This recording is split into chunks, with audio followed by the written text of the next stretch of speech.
Hello दोस्तों, welcome to my channel. जैसे मैंने पुराने वीडियो में बताया था कि कैसे 3 to 4 इयर्स वाले एक्सपीरियंस मूव कर सकते हैं डाटा इंजीनियरिंग रोल में, या जो लोग अभी नए हैं डाटा इंजीनियरिंग रोल में तो अपने स्किल को कैसे वो इन्हांस कर सकते हैं, क्या स्ट्रेटजी वो अपना सकते हैं इसके लिए। इस वीडियो में दोस्तों मैं डिस्कस करने जा रहा हूँ जो 5 to 10 इयर्स वाले एक्सपीरियंस है वो कैसे मूव कर सकते हैं डाटा इंजीनियरिंग के रोल में। जनरली 5 इयर्स एक्सपीरियंस होने के बाद आप एक लीड पोजीशन पे जाते हो, तो वहाँ से आप कैसे मूव कर सकते हैं, या जो लोग पुराने टेक्नोलॉजी में किसी और टेक्नोलॉजी में 5 to 6 इयर्स ऑफ एक्सपीरियंस हो गए अभी तक काम कर रहे हैं और वो मूव करना चाहते हैं डाटा इंजीनियरिंग रोल में, तो क्या क्या स्टेप्स अपना सकते हैं। जो 3 to 4 इयर्स वाले एक्सपीरियंस है उनके लिए एक स्पेसिफिक स्किल सेट चाहिए, एक बेसलाइन चाहिए, उसके बाद वो डीई रोल में मूव कर जाते हैं। लेकिन जो हायर एक्सपीरियंस वाले लोग होते हैं, जो मोर देन 5 इयर्स एक्सपीरियंस वाले लोग होते हैं, उनको मूव करने के लिए थोड़ी स्किल सेट में पॉलिश चाहिए। करने का मतलब स्किल्स तो वही चाहिए, लेकिन स्किल्स की जो लेवल है, एक वे ऑफ आंसर देने का जो तरीका है इंटरव्यू में, या एक हॉलिस्टिक नॉलेज चाहिए पूरे सिस्टम का, वो होना ज़रूरी है। उसके बारे में हम लोग बात करेंगे इस वीडियो में डिफरेंट टॉपिक्स को लेके। दोस्तों, अगर आप मेरे चैनल में नए हैं तो प्लीज़ चैनल को सब्सक्राइब करें, वीडियो पसंद आए तो वीडियो को लाइक और शेयर जरूर करें। मैं इस वीडियो को और इस चैनल के माध्यम से मैं लोगों को हेल्प करना चाहता हूं ताकि वो डीई के रोल में, डाटा इंजीनियरिंग के रोल में मूव कर सके। मैं खुद एक सीनियर आर्किटेक्ट हूँ डीई फील्ड में। मैं एक काफ़ी बड़ी टीम को लीड करता हूँ इन डाटा इंजीनियरिंग। अब मैंने करीब 100 लोगों को मदद की है डाटा इंजीनियरिंग के रोल में मूव करने के लिए, from 2 years of experience to 18 years of experience. तो मुझे लगता है कि मैं कुछ सब्सटेंशियल, कुछ इंपॉर्टेंट चीज़ मैं इस वीडियो में डाल पाऊंगा ताकि लोगों को इससे मदद मिल पाएगी। तो चलिए दोस्तों शुरू करते हैं। तो मैंने यहाँ पे कुछ टॉपिक्स निकाल के रखे हैं और मैंने इसको नोट डाउन किया है। जैसे आप यहाँ देख सकते हैं, spark architecture, data pipeline, AWS services in data pipeline, data observability क्या होती है, डाटा इशूज़ के डिटेक्शन और उसके resolution, and spark performance. In topics में जो डाटा पाइपलाइन और स्पार्क परफॉर्मेंस है और डाटा ऑब्जर्वेबिलिटी, इस 3 टॉपिक में 5+ वाले एक्सपीरियंस के लिए काफ़ी ज़रूरी है इस स्किल सेट को देखना। और हम लोग देखते हैं कि एक एक टॉपिक्स में क्या क्या इंपॉर्टेंट चीज़ है। अगर मैं स्पार्क आर्किटेक्चर की बात करूँ तो स्पार्क आर्किटेक्चर काफ़ी इंपॉर्टेंट है। जो 3 इयर्स वाले एक्सपीरियंस है उनको भी स्पार्क आर्किटेक्चर का नॉलेज अच्छा चाहिए, तो उनके एक बेसलाइन नॉलेज भी रहेगा तो चलेगा। लेकिन जो 5 इयर्स ऑफ प्लस एक्सपीरियंस वाले हैं, जो 5+ है, और जनरली जो 7+ इयर्स वाले एक्सपीरियंस है, उनको स्पार्क आर्किटेक्चर की जो उनकी बेसिक्स है वो काफ़ी अच्छी होनी चाहिए। और मैं बताना चाहता हूँ कि स्पार्क आर्किटेक्चर को जब भी आप एक्सप्लेन करेंगे किसी इंटरव्यू में, तो उसको 3 डिफरेंट फेजेस में आप एक्सप्लेन करने की कोशिश करें जो 5+ ईयर वाला एक्सपीरियंस है। तो स्पार्क आर्किटेक्चर में सबसे पहले आप समझाएं कि डिफरेंट कंपोनेंट क्या होती है, जैसे driver, executor, worker node, cluster manager. तो डिफरेंट आप कंपोनेंट बता दिए, उसके सिंगल लाइन या 2 लाइनर एक डेफिनेशन बता दें। फिर द सेकंड सेक्शन में ये सारे कंपोनेंट एक दूसरे के साथ काम कैसे करती है। जैसे आपने एक एप्लीकेशन को एग्जीक्यूट करने के लिए दिया, एक स्पार्क एप्लीकेशन को सबमिट किया, तो क्या क्या प्रोसेस होती है वो आप 4 to 5 लाइन्स में एक शॉर्ट तरीके से आप समझा दो। फिर फाइनली आप ये समझाओ कि स्पार्क आर्किटेक्चर या स्पार्क की जो क्लस्टर है उसमें ऑथेंटिकेशन एंड ऑथराइजेशन के क्या डिफरेंट पॉसिबिलिटीज़ हैं। ये 3 सेक्शन आप समझा दोगे तो एक अच्छा कॉन्फिडेंस आपको भी आएगा और जो इंटरव्यू ले रहे हैं उनके ऊपर भी आपका इंप्रेशन काफ़ी अच्छा आने वाला है। स्पार्क आर्किटेक्चर की जो वीडियो है मैं नेक्स्ट वीडियो में लाने वाला हूँ, स्पार्क आर्किटेक्चर समझाऊंगा, प्लस उससे रिलेटेड जितने भी इंटरव्यू क्वेश्चंस हैं मैं सारे चीज़ को समझाऊंगा। अब आते हैं सेकंड चीज़ पे, जिसे बोलते हैं डाटा पाइपलाइन। 5+ ईयर वाले एक्सपीरियंस से ये एक्सपेक्ट किया जाता है कि उसे डाटा पाइपलाइन का मीनिंग समझ में आना चाहिए, कौन कौन से कंपोनेंट होते हैं डाटा पाइपलाइन में।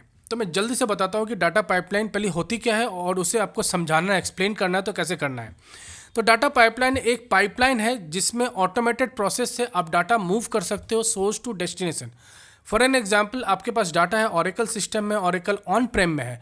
ऑन प्रेम कहने का मतलब एक सर्वर पे है, क्लाउड पे नहीं है, मीन्स ऑन प्रेम सर्वर पे है, वहाँ पे ऑरेकल सिस्टम पे डाटा है। आप अगर डाटा मूव करना चाहते हो from Oracle to S3 bucket, और या आप मूव करना चाहते हो फ्रॉम ऑरेकल टू स्नोफ्लेक या किसी और भी डाटाबेस में, तो इसे परफॉर्म करने के लिए आपको एक डाटा पाइपलाइन बनाना पड़ेगा।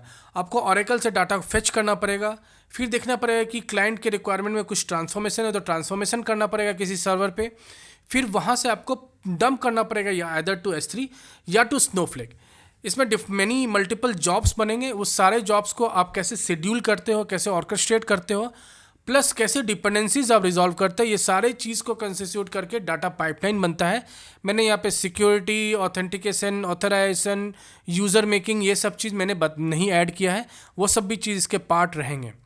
तो बेसिकली एक पाइपलाइन जो ऑटोमेटिकली डाटा को मूव करे from one source to destination, उसे बोलते हैं डाटा पाइपलाइन। 5+ ईयर वाले एक्सपीरियंस को डाटा पाइपलाइन में AWS के सर्विसेज को ऐड करना जरूरी है।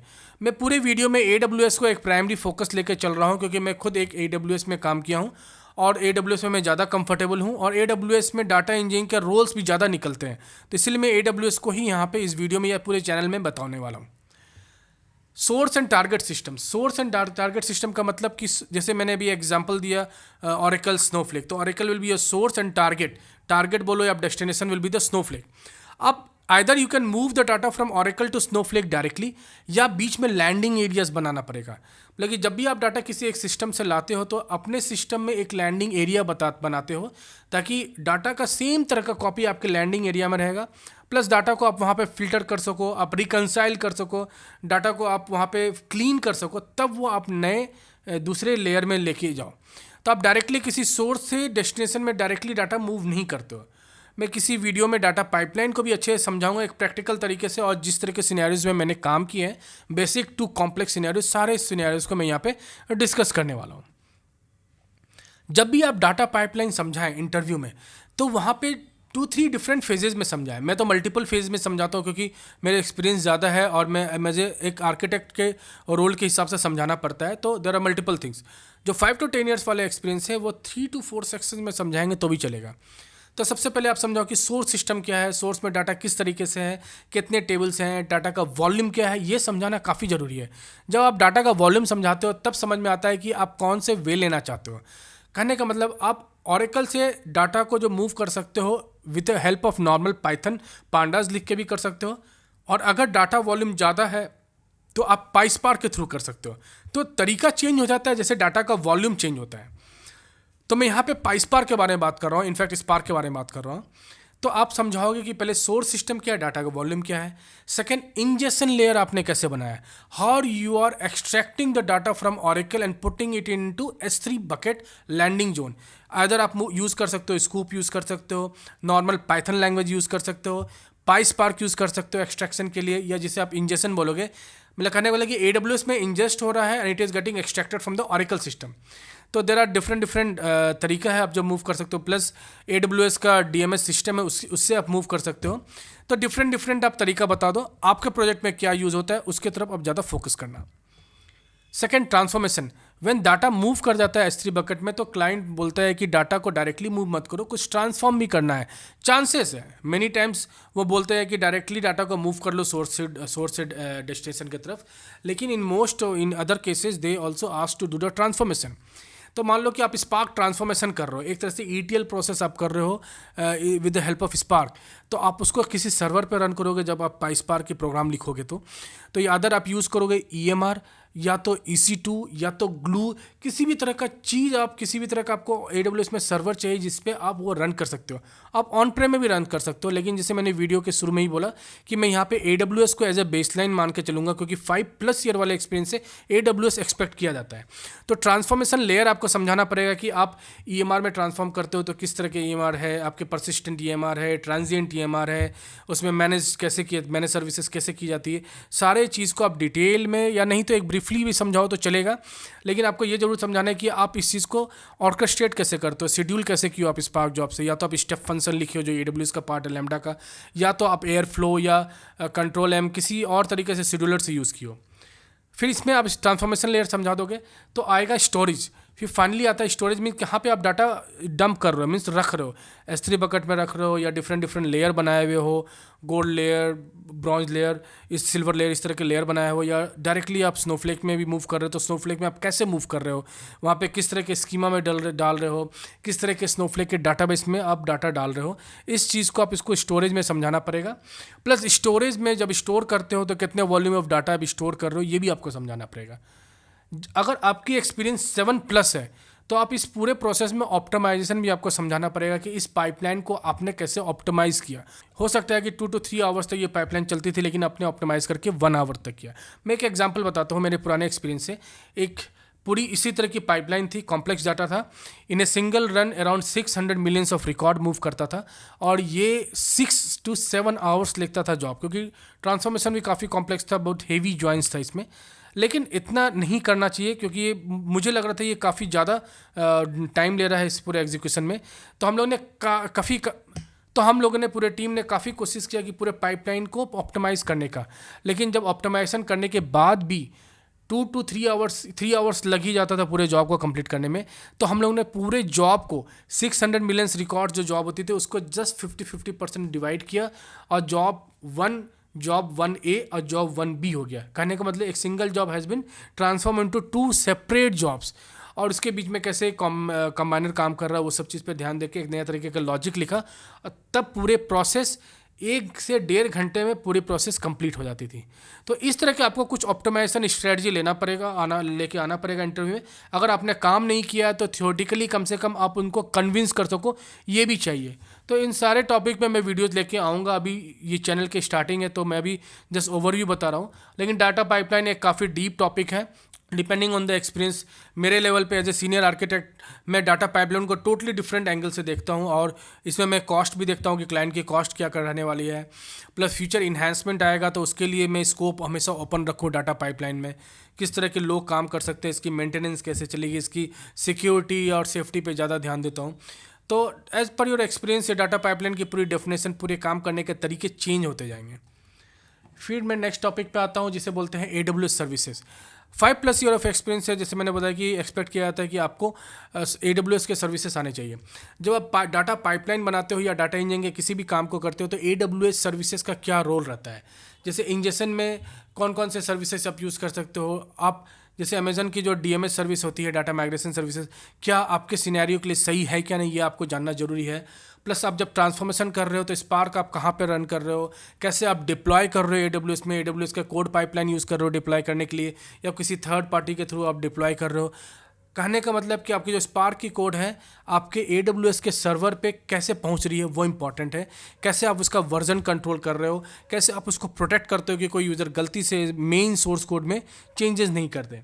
प्लस EMR क्या होती है ये जानना जरूरी है, EC2 क्या होती है क्या ये जानना जरूरी है, ग्लू क्या होती है ये भी जानना जरूरी है। ग्लू मैनेज सर्विसेज है तो मैनेज सर्विसेज का मीनिंग क्या होता है। Lambda is also manage services, तो मैनेज सर्विसेज का मीनिंग क्या होता है। जब लैम्डा आप सीख जाओगे तो फिर स्टेप फंक्शन कैसे काम करती है वो भी जानना जरूरी है, ताकि आपका अगर मल्टीपल स्पार्क जॉब है तो वो स्टेप फंक्शन के थ्रू आप उसे ऑर्केस्ट्रेट कर सकते हो इंटरनली इनटू द AWS।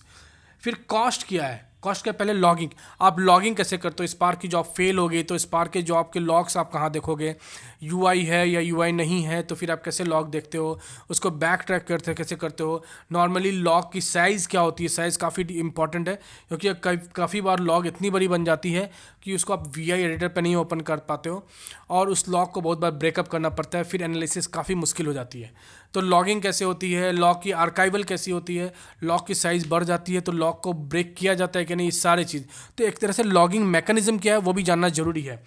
मैं AWS के यूज़र पे बात नहीं कर रहा हूँ अभी, IAM और पॉलिसीज़ पे, वो तो इनहेरेंट है ही। जब भी आप किसी भी AWS सर्विसेज को जानोगे, सीखोगे, पढ़ोगे तो आप IAM रोल और पॉलिसीज़ ये तो आएगी ही आएगी। फिर कॉस्टिंग क्या है, जो कॉस्टिंग है ये अराउंड 8+ या 10 ईयर्स वाले एक्सपीरियंस है उन्हें ये जानना जरूरी है कि किस तरह के EMR को यूज़ करने से क्या कॉस्ट होती है, कौन सी कॉस्ट इफेक्टिव होती है किस सिनेरियो में। जरूरी नहीं कि हर सिनेरियो में सस्ते ऑप्शन की तरफ आप जाओ, वो सिनेरियो में बेस्ट परफॉर्मेंस आपके क्लाइंट बताएंगे कि उनको परफॉर्मेंस अच्छा चाहिए, ये कॉस्ट चाहिए कब। तो अगर कॉस्ट कम चाहिए तो वहाँ पे परफॉर्मेंस तो कम होगा, सीधी सी बात है। तो वहाँ पे आप कैसे इस चीज़ को बैलेंस करते हो ये भी आपको आना जरूरी है। प्लस जब आप क्लाइंट से कम्युनिकेट करते हो तो वहाँ भी आपके पास कन्विंसिंग पावर रहना चाहिए। Every time the best technology doesn't win, तो आपको ये भी देखना पड़ेगा कि क्लाइंट की रिक्वायरमेंट क्या है, उनके जेब में कितने पैसे है, उसके हिसाब से आपको काम करनी है। तो बहुत सारे फैक्टर्स काम करते हैं। 5 ईयर्स वाले एक्सपीरियंस के लिए नॉर्मल तरीके से भी ये निकाल सकते हैं, जो 10 ईयर्स वाले एक्सपीरियंस है उनको इसमें बारीकी से अंदर जाना पड़ेगा, एक्सप्लेन करना पड़ेगा, कन्विंस करना पड़ेगा इंटरव्यूअर को भी और जब भी आप काम करोगे क्लाइंट को भी। अगर मैं वीडियो में काफ़ी फास्ट पेस में बोल रहा हूँ तो आप वीडियो को स्लो करके देख सकते हो आप अगर डाउट है किसी चीज़ में तो आप कमेंट में पूछ भी सकते हो। और कमेंट में आप जरूर ये भी लिखना कि आप कौन कौन सा टॉपिक पढ़ रहे हो, ताकि लोग रिलेट कर पाएंगे, लोग कमेंट में भी एक दूसरे से इंटरेक्ट कर पाएंगे कि किस तरह के सिनेरियोज में आप काम कर रहे हो। क्वेश्चन आंसर्स भी देखेंगे, कुछ चीज़ मैं बताऊँगा और बहुत सारी चीज़ मैं आप लोग से भी सीख सकता हूँ।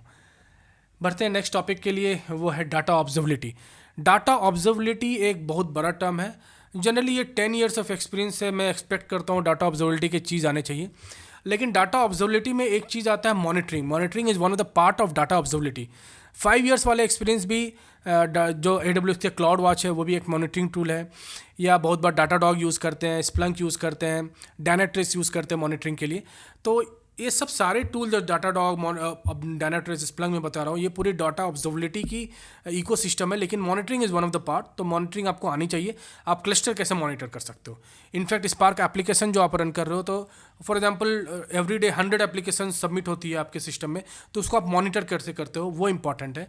कौन कौन से टूल यूज़ करते हो मॉनिटरिंग के लिए वो भी इंपॉर्टेंट है। कौन कौन से यूज़ केस, यहाँ पे केस होगा CASE, मिस्टेक से नहीं आया, तो यूज़ केसेस क्या क्या है, POCs आपने क्या क्या किया। हो सकता है डाटा ऑब्जर्वेबिलिटी में आपने काम नहीं किया है। फॉर एग्जांपल आप जब डाटा इंजीनियरिंग में मूव कर रहे हो तो जरूरी नहीं कि आपने इसमें काम किया है, प्रैक्टिकली भी, थ्योरेटिकली आप करके खुद के लिए भी POCs की हो क्या नहीं, वो भी इंपॉर्टेंट है। आप डाटा डायनाट्रेस का या स्प्लंक का एक ट्रायल वर्जन लेके उसको free version of the AWS EMR या EC2 से कनेक्ट करके आप अगर डाटा मूव कर पा रहे हो, डाटा ऑब्जर्वेबिलिटी के डिफरेंट फीचर्स देख पा रहे हो, तो वो भी इंपॉर्टेंट है। डाटा ऑब्जर्वेबिलिटी में अगेन बोलूँगा ये काफ़ी बड़ा टॉपिक है, एक अलग ही दुनिया है डाटा ऑब्जर्वेबिलिटी में। इसके लिए भी अलग से एक प्लेलिस्ट मुझे बनाना पड़ेगा, क्योंकि डाटा ऑब्जर्वेबिलिटी 1 और 2 वीडियो में नहीं हो सकती है। इसके बारे में हम लोग बात करेंगे। मैं काफ़ी बार इसको इम्प्लीमेंट किया हूँ क्लाइंट के साथ, और डाटा ऑब्जर्वेबिलिटी में मेरा काफ़ी अच्छा एक्सपीरियंस, में काफ़ी डिटेल, इनफैक्ट सारे टॉपिक्स में मैंने काफ़ी डिटेल काम किया है। जब आप किसी टेक्नोलॉजी से दूसरे टेक्नोलॉजी में मूव करते हो, जैसे मैंने भी किसी और लेगेसी सिस्टम से डाटा इंजीनियर में मूव किया था, तो शुरुआत के 1-2 साल काफ़ी मेहनत करने पड़ते हैं, और वो काफ़ी स्ट्रगलिंग फेज़ होता है। तो वो फेज़ आपको सिखा देता है डाटा से कैसे काम किया जाता है, डाटा का पेन एरिया क्या है और क्या प्रॉब्लमेटिक एरिया है, ये सारी चीज़ आप समझ जाते हो, और फिर वहाँ से आप एक मैच्योर और काफ़ी सीजन पर्सन निकलते हो। फिर डाटा इशूज़ के डिटेक्शन रिजोल्यूशन। मेरे कहने का मतलब कि डाटा के जो इशूज़ आते हैं या तो स्पार्क में आएंगे, या तो आप इंजेस्ट कर रहे हो, फॉर एग्जांपल स्कूप से आप इंजेस्ट कर रहे हो डाटा। आजकल लोग स्कूप नहीं यूज़ करते हैं, लेकिन बहुत सारे मैंने क्लाइंट अभी भी देखा है स्कूप यूज़ करते हैं फॉर द डाटा इंजेक्शन। अगर वहाँ यूज़ कर रहे तो वहाँ पे इशूज़ है तो क्या होगा। AWS सर्विसेज में कुछ डाटा का इशूज़ है तो वो फाइंड आउट करना, रूट कॉज एनालिसिस, रिजोल्यूशन, इसका कोई आपको कोर्स या कुछ ऐसा बुक्स भी नहीं मिलेगा, ये आपको खुद से समझना है कि डाटा के इशूज़ क्या है। आपको वो माइंडसेट डेवलप करना है कि रूट कॉज एनालिसिस कैसे फाइंड किया जाता है, कैसे आप इन्वेस्टिगेट करोगे। जैसे आप क्राइम की जो मूवी देखते हो, इन्वेस्टिगेशन देखते हो, सेम तरह का चीज़ इसमें भी होता है, बस थोड़ा सा नज़रिया चेंज करना है। ये आपको एक्सपीरियंस के साथ ही आ जाएगा। तो ये सारे टॉपिक्स जो मैंने बताया, सारे टॉपिक्स को मैं डिटेल में एक एक वीडियो बताऊँगा, प्लस डाटा ऑब्जर्वेबिलिटी एक वीडियो में नहीं आएगा, वो पूरे प्लेलिस्ट में आएगा। तो 10 ईयर्स वाले एक्सपीरियंस, थोड़ा ध्यान देंगे इसमें। क्वेश्चंस भी आपके काफ़ी डिफरेंट सिनेरियो बेस्ड है। मैं काफ़ी सिनेरियो बेस्ड क्वेश्चन पूछता हूँ। मैं लोगों में ये नहीं देखता हूँ कि लोग को सर्विसेज का मीनिंग आता है क्या नहीं, या लोग ने काम किया है क्या नहीं। मेरी पूरी एक्सपेक्टेशन ये रहती है कि मैं अगर पूछ रहा हूँ किसी सिनेरियोज़ को, तो उस सिनेरियोज़ को सॉल्व करने का अप्रोच सही है क्या नहीं। अगर कैंडिडेट के पास अप्रोच सही है सॉल्व करने का, तो फिर मैं कभी ना नहीं बोलता उस कैंडिडेट को। प्लस लर्निंग एटीट्यूड तो रहना ही चाहिए। आप हमेशा इंटरव्यू में पॉजिटिव एटीट्यूड दिखाएं, भले आंसर्स आप गलत भी दे रहे हैं, लेकिन एटीट्यूड आपका कभी डाउन या लो नहीं होना चाहिए। तो ये पूरी चीज़ थी। मैं वीडियो को और ज़्यादा लंबा नहीं करने वाला हूँ। आपको और भी कुछ डाउट है, मैं बस ये टॉपिक को स्टार्ट करना चाह रहा था इस चैनल में, ताकि आपके पास जितने भी डाउट्स हैं जो 5+ ईयर वाले एक्सपीरियंस में, please post in the comment. मैंने काफ़ी हायर एक्सपीरियंस वाले लोग को ट्रेन किया है, मैं जानता हूँ क्वेश्चंस कहाँ से आते हैं, और मैं ये भी जानता हूँ कि उनको क्वेश्चंस पूछने में काफ़ी हिचक होता है। तो आप प्लीज़ क्वेश्चन पूछने में पीछे न हटें। अगर आपको सीखना है तो आपको क्वेश्चन पूछना पड़ेगा। मैं भी वही करता हूँ, अभी भी सीखता हूँ एवरीडे। अपने जूनियर से सीखता हूँ, अपने कलीग से, अपने सीनियर से, मैं हमेशा सीखता रहता हूँ। तो आप प्लीज़ क्वेश्चन पोस्ट करें, कमेंट पोस्ट करें एज ए क्वेश्चंस, लोग भी आंसर वहाँ पे करेंगे, लोग इंटरेक्ट करेंगे, लोग जानेंगे, डाटा इंजीनियरिंग कम्युनिटी ग्रो करेगा। मैं चाहता हूँ डाटा इंजीनियरिंग कम्युनिटी का मैं एक बहुत अच्छा पार्ट रहूँ ताकि वो मेरे करियर में भी काफ़ी हेल्पफुल रहे।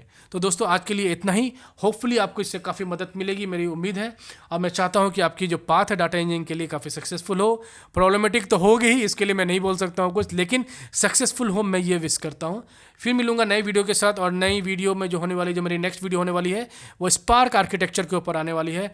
तो प्लीज़ आप इसके बेसिक्स पहले से देख लें ताकि आपको वीडियो देखते ही समय आप बहुत सारी चीज़ समझ जाएंगे। आर्किटेक्चर काफ़ी सिंप्लीफाइड एंड डिटेल्ड होने वाला है।